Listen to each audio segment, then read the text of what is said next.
Okay, so for today's video I want to do something a little bit different, not checking out a video game this time, no, a piece of software called createstudio. If you do like the thought of me mixing up my content a little bit and bringing you guys something new, or maybe you just enjoyed the video, then please smash the like button. And it goes without saying, if you are new to the channel then please subscribe, especially if you enjoy this honest opinion style video. Don't forget to share your own view and your own opinions on createstudio down below as well, because I will be interested in reading everyone's diverse opinions and experience when it comes to createstudio. Okay, so I first want to share to you the background story to why I thought this would be a good video to do. I reached out to the creators of createstudio, contacting their customer support team regarding doing a review on this channel for their platform. This was back over a year ago now, in 2021. The idea was to create some kind of communication line between them and me, so any new updates or any changes to the platform I could actually deliver to you guys. So after a few emails back and forth from their rep, they sent me an account and a password to my email address that gave me access to their All Access Pass, which is their premium pass, for 1 week. Which I thought was pretty cool of them to actually indulge my madness, because even now and at the time I was even smaller when it comes to my channel size. I think I only had about 2k subscribers. With the added incentive of being able to add animations into my videos, improving overall engagement, I entered this trial week just like I would do with any gaming review, listing out the pros and cons. Back then, the pros of the platform was its easy to use functionality, the dragging and drop of assets from your 3D animations to your 2D animations, the characters, the scenes, the cartoon effects that were available at the time, the integration of stock media from pictures to video, and access to a royalty-free music library. All this stuff very user-friendly to a content creator that would usually just edit gameplay footage, adding that extra bit of sparkle and razzle-dazzle to my videos that was much needed. However, it quickly became apparent that createstudio didn't have the horses and the performance under the hood to actually achieve what it was that I wanted to do. Importing 10 minutes of pre-edited gameplay footage with my voiceover on top of it and then trying to add the razzle-dazzle, the sparkle using createstudio would immediately crash the entire program. I wouldn't even be able to get a quarter of a way through with adding the animations, annotations and effects, so it became apparent that createstudio was not for long form content, and even till today that still remains to be true, even with the pro version. At the time I probably should have done more research, watched a few videos here on YouTube about the software, so I summed it up to being my mistake. So I recontacted them and said, look, I'm not going to be able to do the video, the software doesn't have the functionality that I want, and I don't want to list off a load of cons and make the video and the review seem one-sided, because I did understand at that point what createstudio was actually meant for instance being user-friendly and making shorter animation videos, explainer videos that are only a few minutes long, social media videos, that sounds like a disease. Social media videos, and maybe some basic design for a freelancer, catering towards the demographic of small business or enterprise, which is very clear once you see all the animations on offer. The original createstudio just fell short of what I wanted it to do, scratching at the heels of the functionality that I wanted. Anyway, I continue to support the creators by buying the one-time purchase version of createstudio. I also supported them by buying coins for assets in the program and supported them via their side project Photo Vibrance. Because although it wasn't quite there for what I wanted, I really did like the software because it still did offer me some usability when it came to making like title screens for my review videos. But then again, on the other hand, I did realize some of its limitations and there were a few quality of life things missing. And for me it seemed like the updates would be more about the premium pass instead of actually upgrading the usability of the software.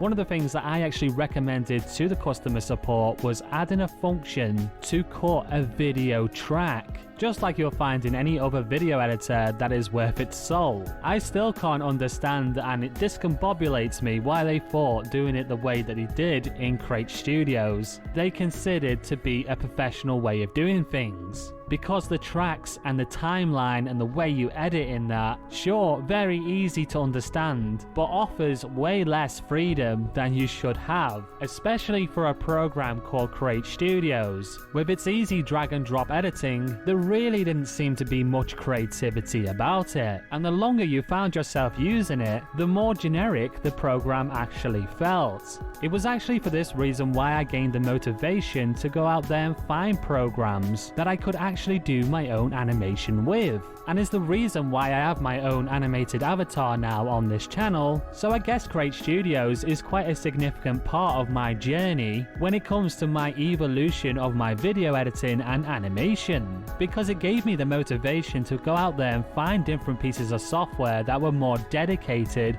and specialized to doing so. This is the part in the tale where the good guy Create Studios, beaten by his oppressor, which I'm guessing is me in this situation, stands up and dusts himself off for one final showdown. And I will actually try to draw that in Create Studios, because now here comes Pro to save the day. Okay, so it's probably not that dramatic. It's not a complete blowout. It's not like prime Mike Tyson fighting an average Joe. But everything about its functionality is a lot more streamlined. Yeah, sure, you still get the drag and drop assets that you would find in the original Create Studios. But now they've added extra usability, especially when it comes to the timeline. They've added the cut button for video tracks. Thank you, you're welcome. I'm responsible for that one. Nah, I'm guessing because that was such a basic feature that quite a few people probably suggested that. You can now do your own personalized, customized graphic design in this software thanks to the pathing tool that they've included as well. This is a major upgrade. You now can actually do your own created animation within Create Studio. You can draw your own asset up, snapshot it, and then add an animation on top of it, adding that extra level of personalization. The pathing tool also has a function of where you can fill in the color, so it makes it easy for you to create your own shapes, your own characters, doing your own creations from the basic layers all the way up to the top, especially when you consider the composition changes that the platform has made, being able to add filters, blending options, the ability to add blur, gradient, inner shadows, drop shadows. Now sure, yeah, it's not as good as other dedicated drawing programs. The artwork that you can produce in Create Studios is not going to be as good as something like Critter, because obviously there are many different brush options in a program like that. But honestly, I think you'd be surprised at the artwork that you can produce, if only on a basic prototype level. I wanted this video to serve as a good representation of that too, but to illustrate my point a little bit more, here is my avatar in Create Studios. Here's the 12th Doctor using his sonic glasses, which is for another project that I was doing.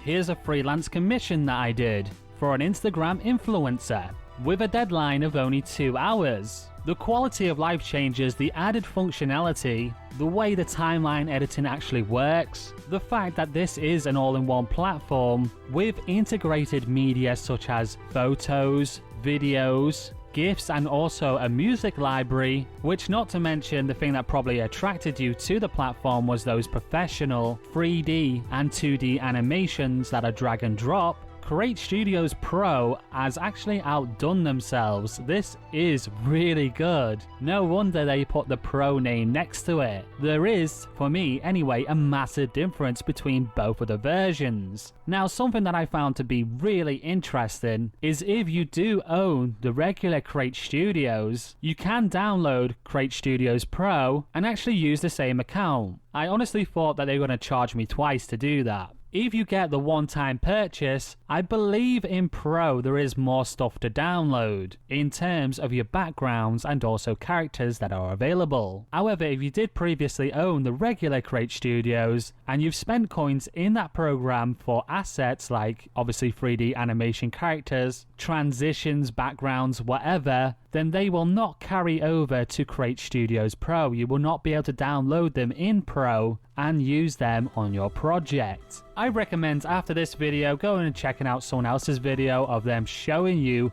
what content is available if you do get the one-time purchase, and the difference between that and the All Access Pass. Honestly, in my opinion, the All Access Pass is a little bit expensive, even with the quality of life changes that Pro brings. I do understand the pricing model though, because obviously this software does lean towards, like I said, small businesses and enterprise, but keeping that in mind, there should be different price models depending on if you go for a personal license or a license that belongs to a company. That for me would be a better way of doing it, especially to help out the smaller content creators like myself who can't afford to spend that extra amount on the All Access Pass. I think this would also increase the user base. So now down to my final thoughts and feelings. So if it was just regular Create Studios before Pro, I would have found it pretty hard to recommend the software. However, with the changes, the quality of life changes, and the moving into the right direction that this software is going towards, I do in fact now recommend it.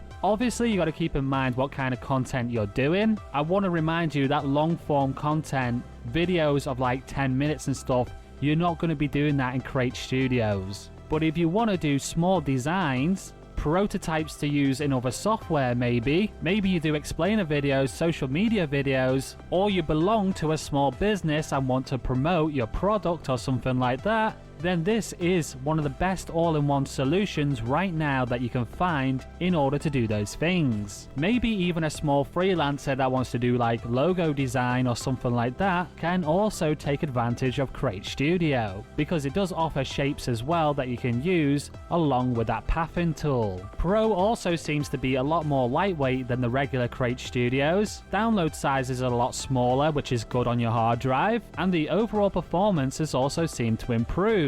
I've only actually had 1 or 2 crashes so far. Oh, I can't believe I forgot this feature. This is one of the best new things. The export type is not just video anymore. You can export either just the audio and also do still images, which is a great new addition. I'm actually excited to see what they do in the future. Anyway, that has just been my honest thoughts, feelings and opinions on the software. I do recommend it now. Once again, if you have your own experiences with Create Studios, if there's something you want to share, then let me know down in the comments. Like the video, subscribe to the channel, do all that YouTube stuff, and I will see you in the next video. Bye bye.